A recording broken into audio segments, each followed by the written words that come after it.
Today we will talk about the health sector strategy of 2023 to 2028 under Administrative Order number 2022-0038. First, we will define some terms. The determinants of health, these are the positive or negative factors that affects the individual's health. Primary care, it is the initial contact that's accessible to the primary care providers or provision of care. Primary health care refers to the whole of society approach that ensure the highest level of health and well-being through equitable delivery of quality health services. So primary health care. But primary health facilities is formerly known as the rural health unit. Right sizing, of course, is converting or adjusting the organization or institution to its maximum size. Green and safe health facilities, these are disaster prepared and equipped for disaster response nga health facilities. Healthcare provider network is what we formerly known as the service delivery network from group of primary to tertiary care providers. The HRH master plan or health Human Resource for Health Master Plan, mao ni siya ang katong whole of society and the whole of government approach, no? The primary care provider network is a coordinated and public and private mixture of primary care providers. So, all primary care providers gani, this is now the network or PCPN. The UHC integration sites, these are the cities and independent cities or municipalities that is committed for the DOH local health systems. No?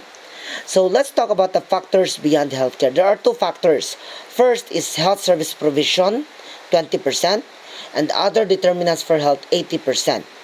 So for other determinants for health, this is socioeconomic factors, 40%, health behavior, 30%, and physical environment, 10%. Moving on, we will see the vision of the DOH. The vision is Filipinos are among the healthiest people in Asia by 2040. While the mission is to promote healthy settings and steer the development of effective, resilient, equitable, and people-centered health system for universal health care. While ang DOH core values or ang nato is price, professionalism, reliability, integrity, compassion, and excellence. While ang atong goals or impact mao ang BRI, which is better, equitable health outcomes, responsive health systems, and improved financial risk protection. There are actually strategic trust or four strategic trust, which is enable to be healthy, protect from health risk, care for health and wellness, and strengthen health institutions and workforce. Base aning atong strategic trust nga enable, protect, care, o strengthen na ani principles nga gi-follow. Unsa man nga principles? Number 1, whole of government and whole of society approach. Meaning to say, kaning tanan is already healthy settings, mao na whole of government and the whole of society. Next, investments in health. That is why they are now focused on financial risk protection. Also, that's why number 2, investments for health. Number 3 is efficiency and responsiveness. So, able to respond with disaster preparedness, no, prevention and managing of diseases. Siya. Institutional share strengthening. Number 4, that is strengthen, no. Unsa man to katong right sizing mo na siya ang strengthening. And number 5, protect and well-being of the health workers, which is care. Under na siya sa care. So again, the 5 principles are whole of government and whole of society, investments in health, efficiency and responsiveness, institutional strengthening and protection and well-being of the workers. Ang pangutana, unsa naman karon ang function sa DOH? The function of the DOH would be policy, standards, and regulation, capacity building and technical support, and stakeholder engagement. Very important kinang stakeholder engagement, guys. No? So, for our strategic trust, enable Filipinos to be healthy, we have to make sure that all Filipinos are health literate, and all communities, workplace, schools, and closed settings are healthy settings. To protect Filipinos, secondly, we have to prevent and manage disease outbreaks, safe, affordable, available medicines, technology, health facilities, and services. So they must be safe, affordable, and available. To care for Filipinos' health and wellness, we should have well-distributed networks of primary care providers. No? Well-distributed ang primary care provider networks and quality health services. While to strengthen health institutions, it should be right-sized and efficient ang atong health institutions. We also have fairly compensation for the healthcare workers and professional development. So tulo na, right-sized, fair compensation, and professional development. Aning upat ka strategic thrust, care is 71%, strengthen 18%, protect 10%, and enable, which is health promotion, is always 1%. Again, ang sources nato for the health strategy will be total increment syntax, 50% PAGCOR, 50% of the 40% charity fund or PCSO, premium contributions, annual appropriation from the DOH, PhilHealth subsidy, as well as supplemental funds. Now, all in all, these are under our strategies for health strategy for 2023. Let us continue with the Omnibus Health Guidelines for managers and various settings. There are actually five elements of the local health system for the managers of various settings. Sa siya, it is health leadership and governance. Number 2, health financing. Number 3, health information system. Number 4, health workforce. Number 5, medical products, vaccines, and technology.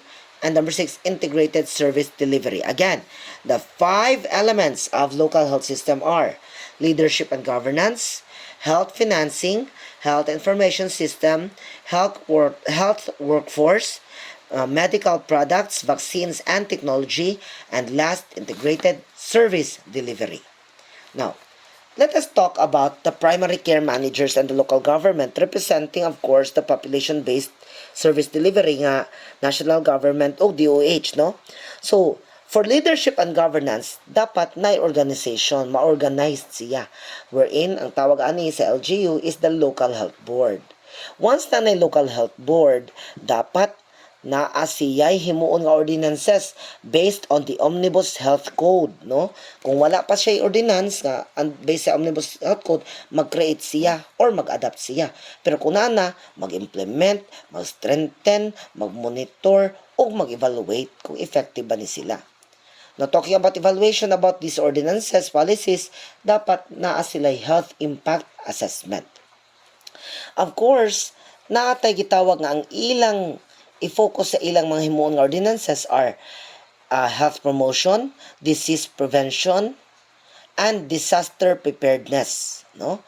Disease prevention, health promotion, and disaster preparedness. Dapat, no, when we talk about financing or health financing, katong gihimuan nato policies, programs, projects, o ordinances, dapat ma-finance nato siya focusing on the population-based interventions, no? So ang financing nato is based on population-based interventions. Pareha ng pagtukod o mga buildings, no? Dapat naata basta buildings gani mga tukuronon, himuonon, mauna siya ang sa atong health financing. Meanwhile, health information system dapat mag-compile ta og data, no? Atong i-collect ang data. Asa man nato ma-collect? Through asa man nato makuha? FHSIS, ELIMS, and of course, face-to-face interaction and telemedicine. So these are the common nga makuhaan nato og information, no? And of course, once makakuha nato information, it should be private or under the Data Privacy Act, which is RA 1017-3, o also i-report kung na mga sakit, which is under Notifiable Diseases, Republic Act 11332. No? Next, moving on sa next element, which is human resources. Kung sa dapat buhaton, dapat na ay equal distribution, no? Mag-recruit ka, imong i-hire, niya ana equal distribution pero usa nimo i-distribute or usa nimo i-augment, kinahanglan maka-undergo siya capacity building, trainings, no? Career development, professional growth, and then usa pa nimo siya i-move on or padyutihon sa health promoting environment, no? Next, medical products, vaccines, o technology. Of course, it should be available, affordable, safe. No?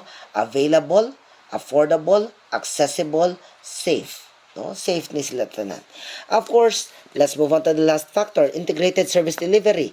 Dapat ang tanan mahatagan o population and individual-based health services sa atong mga doctors, nurses, midwives, and all healthcare workers. Focusing sa health promotion, disease prevention, o disaster preparedness.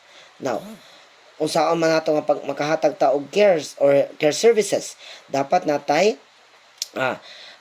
face-to-face consultation, telemedicine, LGU-led community-based health interventions or community-based health interventions, outreach services sa GIDA areas, house visits, mobile clinics o telemedicine. No? Mana. Now, of course, naatay linkages. Dapat link ang atong mga primary care provider sa atong mga recipients, no? Sa atong mga tao. And also, dapat naatay partnership or stakeholder linkages. And last but not the least, dapat makaparticipate ta sa awareness campaign sa Department of Health based on the DOH calendar. No? So, pupareharag na sila tanan. So, dugunon na sila. Kung sige basihan nato sa LGU and primary care managers, same na sa other settings. Now, what are the other settings? Tulo na sila. These are learning institutions or schools, workplaces, and also closed settings. Let's start first with learning institutions. So for learning institutions, very simple and easy. With governance, of course, maghimo sila, mag-adapt, mag-implement, mag-strengthen ang mga policies. Unsa maning policies, standards, o regulations related to health promotion, disease prevention, and disaster preparedness. No? For the financing, dapat ang mga schools, learning institutions, maghimo, mag-invest o mga buildings o structures nga makapromote sa health, such as, but not limited to, example, wash facilities or water and sanitation hygiene. Next, we also have katong no smoking and vapor-free environment, no? Lactation stations. Dapat na ay gitawag natong school clinics, no? Niya, for health information system, of course, same. Collect information, ensure privacy, and then notify if there is an illness under Republic Act 11332. For human resource, of course, sa school man siya, kung school gani ang imong i-recruit, of course, these are teachers. But we have to be sure that they are registered under the PRC. Also, dapat kani sila ato mahatagan og training, seminars, no? For basic life support, no? First aid, o of course, occupational health and safety. Now, nakalimutan ko, kinsa man ang monitor ani nila. They should be monitored by the LGU for health safety, no? Next, we also have medical products, vaccines, and technologies. Of course, the students dapat makareceive gihapon sila vaccines, consistent, no, na mga medicines available, technology is also available at school. While integrated service delivery, dapat, of course, makareceive sila og same, no, population-based o individual-based health services. Dapat naa sila'y awareness campaigns, health promotion, disease prevention, o of course, disaster preparedness. Next, dapat linked sila for referral system. Linked ang kaning mga tao sa nearest health facility or to the nearest primary care provider. Next, naatay dapat community linkages or stakeholder linkages. And last but not the least, participate sa health-related activities based sa DOH calendar of activities. For workplaces naman, dapat they have to make policies na po related to health promotion, disease prevention, disaster preparedness, no? And then, dapat, kay workplace man, dapat ma-address ani ang social determinants for health. Nakahinumdum ta sa social determinants for health. Tulo man to. Diba? The health environment, health physical environment, uh, behaviors, no, health behaviors, og katong socio-economic factors, no. So next ani kung financial, dapat na-adjust budget ang atong workplaces with regards to facilities, no, structures. Example, kung natay PWD, unsa man dapat na ramps. Kung naay mga senior citizens, dapat possible natin mga elevators, natay mga cubicles for PWDs, natay mga rails, no, handrails. So these are examples sa angay i-finance or budgetan. For health information system, dapat for the workplace same gihapon, collect data, reporting of notifiable disease, same ra gyud na. For human resources, dapat of course maka-designate tawag safety officer. So kanin safety officer dapat train ni sila for basic life support, first aid ug occupational health and safety, including dapat mag-hire sila og kaning company nurse ug company doctor, no. Next, of course, natay medicines, products, at vaccines, accessible gihapon, affordable, and safe. For integrated service delivery, very plain and simple, dapat makareceive sila og basic, no, katong population, individual-based health services. Unya pagkahuman, dapat na ay community linkages, no, or stakeholder linkages. And last but not the least, participate in health-related activities that is stipulated sa DOH calendar of activities. Last but not the least, ang atong closed settings. Unsa man yung closed settings? Ang closed settings nato man yung mga prisuhan, residential care facilities o custodial health facilities. Unsa may kalahian? Kung moing kag prisons, jails, tungod na kay na ay nahimong sala. So it could be pila kay months, dugay, no? But when we say residential, that is only 24-hour care. 24 oras ra ang residential. But ang atong gitawag nga custodial, no, mo custodial, dugay-dugay yun na custody man, no. So such as kaning gitawag nato og senior citizen, no, kan food and shelter na may mga masakiton that nursing homes. So provide long-term care, dugay-dugay mao na siyang custodial healthcare facilities. Now all of these facilities of course have leadership and governance. Dapat nasa their organizational structure related to health, no. Dapat nasa sila mga policies related to health promotion, disease prevention og disaster preparedness. For financing, dapat na sila mas save nga budget, no, para paghimo og mga infrastructures, no, para aning atong mga example mga pinariso, dapat na sila natay mga infirmary, natay mga clinics, no. For example, arita sa atong senior citizen, katong atong mga dapat na sila mga handrails, no, rail, mga tarong agyanan. For PWDs, dapat na sila mga ramps, no, kaagian. And probably mga signs, no. So these are very important with regards to financing ang ilang dapat mabudgetan. For health information system, still the same. Dapat ato silang gather information, report notifiable diseases. Next, human resource. Of course, for jails, dapat na ay jail nurse, jail doctor, ug ang jail warden, no. They are trained for basic life support, first aid, as well as katong atong occupational health and safety. Of course, maka-undergo sa mga training, seminars, o uban pa. Medical products, vaccines, technologies, of course, makadawat gihapon sila dapat sa vaccination program, no? Accessible gihapon ang mga medicines. While for integrated service delivery, dapat maka-receive gihapon sila og quality nga population o individual-based health services. Next, dapat i-ensure nila nga na ay linked sila sa primary care provider or health facilities for referral. And next one is stakeholder linkages. And last but not the least, katong gitawag nato nga participate in health-related activities as stipulated in the DOH guidelines or calendar of activities. So ang pangutana nato, unsa maday nakastipulate sa atong DOH calendar of activities? Very plain and simple. For the DOH calendar of activities, we have to remember that deworming is on January, and then after 6 months, which is on July. Then ang atong deworming is April and October, no. So that's for our vitamin A supplementation. World Health Day or World Health Workers Day is in April. Ang atong gitawag nga Linggo ng Kabataan is August. Ang atong World AIDS Day is December, no?